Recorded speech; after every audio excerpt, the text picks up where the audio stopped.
And probably and possibly you know concepts about death. You maybe believe already that it's just a transition, that we go from one life experience to another life experience, and death is like the transition point. Возможно, вы уже знаете какие-то теоретические концепции, что смерть — это переход из одной жизни в другую, и вот смерть в нашей жизни — это действительно просто точка перехода. That already helps to, you know, to not be so scared of it, and to, um, yeah, to prepare for it in a way. Это может помочь вам как раз-таки подготовиться правильно к этому. But as yogis, as upcoming teachers, we go even further. We don't just learn about the concept of it and believe in faith like religion. We also want to have an experience. Но как будущие учителя йоги, мы не останавливаемся на одном знании концепции и одной вере в то, что это произойдет. Нам также нужен опыт, который можем передавать другим. Because only through the experience we can actually really prepare for it, and also we can help other people also to go through through the transition consciously. Потому что только через опыт мы сами сможем правильно прочувствовать вот этот святой опыт смерти, и только через опыт мы далее сможем помогать с ним другим. Okay. Now, having the experience doesn't mean to have we don't need to have a near-death experience to have an experience. Yeah? И чтобы иметь опыт прочувствования святой темы смерти, нам не обязательно нужен опыт близкого к смерти состояния или, например, клинической смерти. The ones who had a near-death experience are the ones who needed that experience in order to appreciate life. Okay? Это не обязательно, не обязательно нужно испытать предсмертное состояние, чтобы ценить жизнь или чтобы понять вот эту концепцию смерти на своем опыте. Okay. But as we are spiritually practicing, what we realize through meditating deeper and deeper, and through our practice over time of meditation, да, но мы можем также прикоснуться к этому опыту через наши медитации. As we meditate, we realize that the reality, the metta, the things that we can touch, nothing is really as we thought it is. Perhaps you've had the experience already in your meditations. Когда мы медитируем, мы начинаем лучше чувствовать реальность и чувствовать, что реальность, она не совсем такая, какой мы ее видим и воспринимаем нашими органами восприятия. Возможно, у вас уже в медитациях был этот опыт. Yeah. You probably already had in your meditation, you had the experience that there is something that is beyond your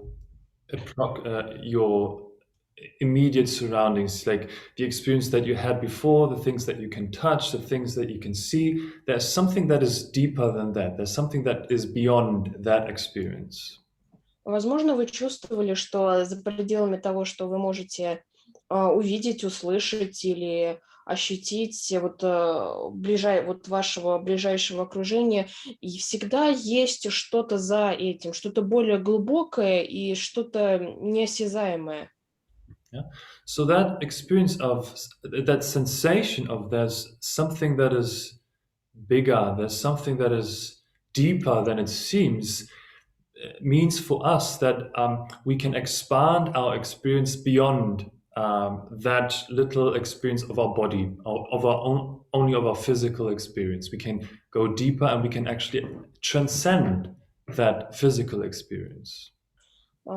И вот это чувство, его наличие означает, что мы можем видеть и чувствовать гораздо дальше, больше и глубже, чем в пределах нашего физического тела. И таким образом мы можем расширить свое восприятие очень сильно.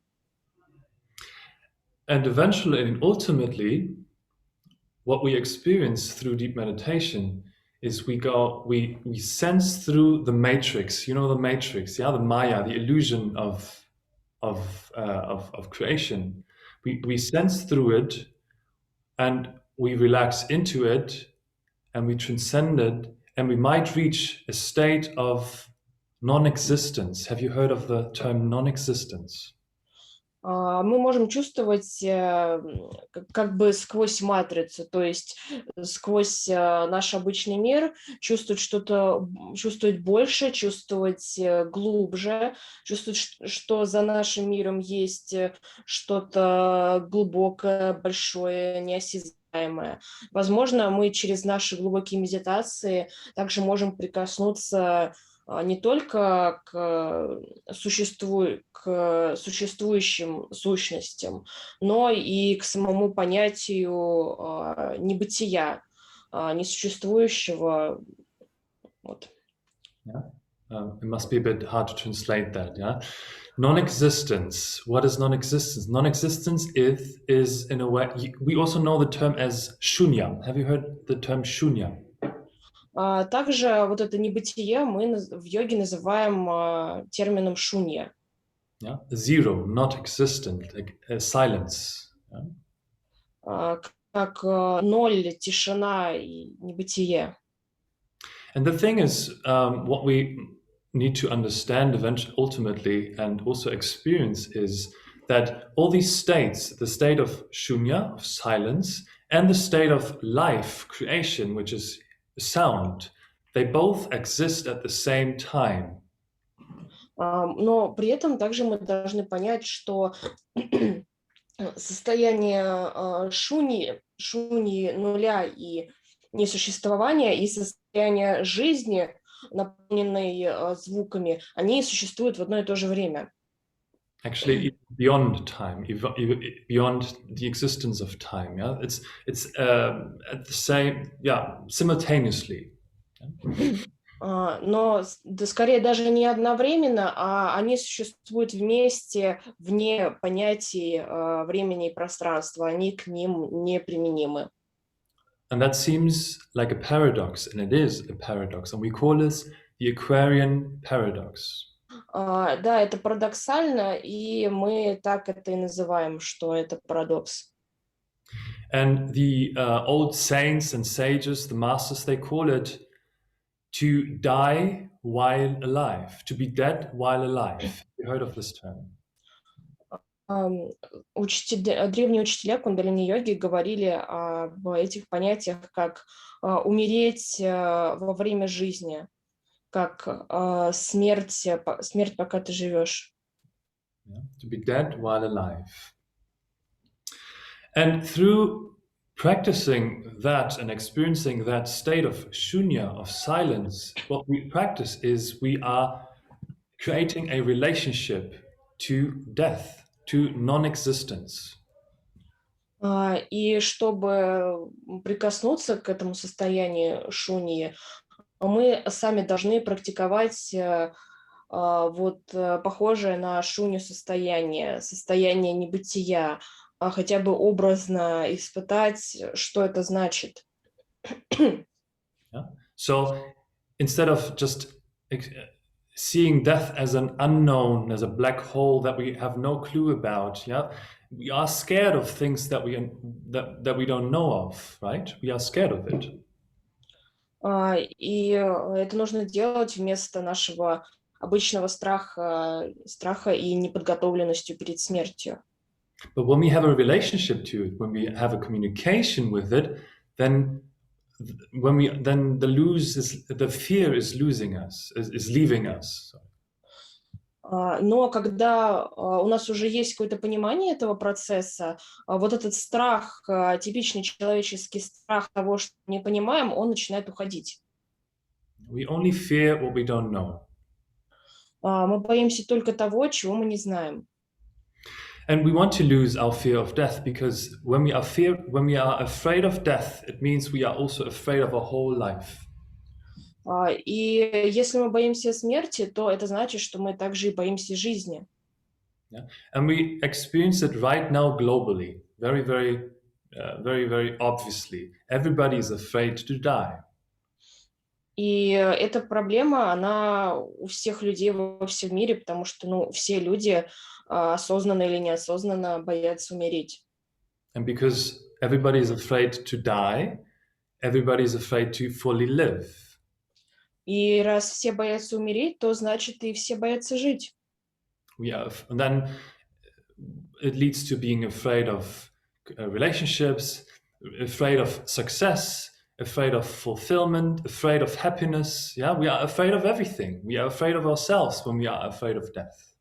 Если мы боимся смерти, а затем получается самой жизни, то одновременно мы боимся и строить отношения, боимся реализовывать себя, мешаем себе прийти к успеху, только вот потому, что мы боимся смерти.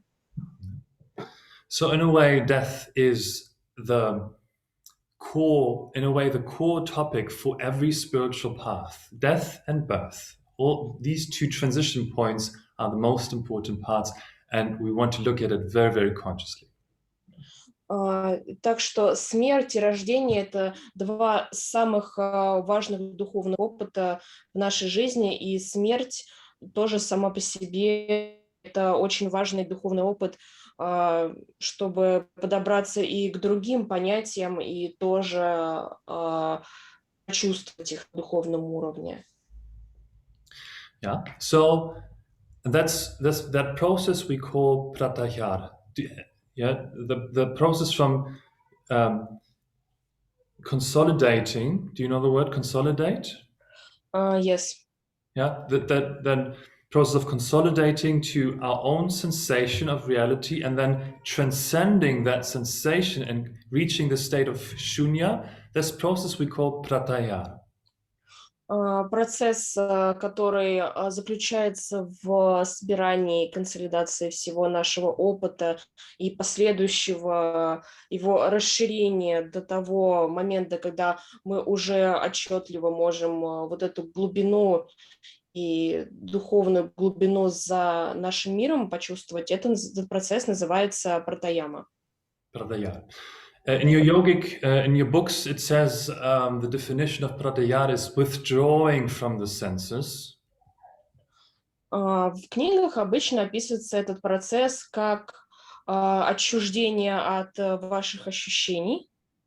But I would rather describe it as transcending your senses. Но я бы это описала скорее как расширение вашего привычного уровня восприятия, а не заглушение этого.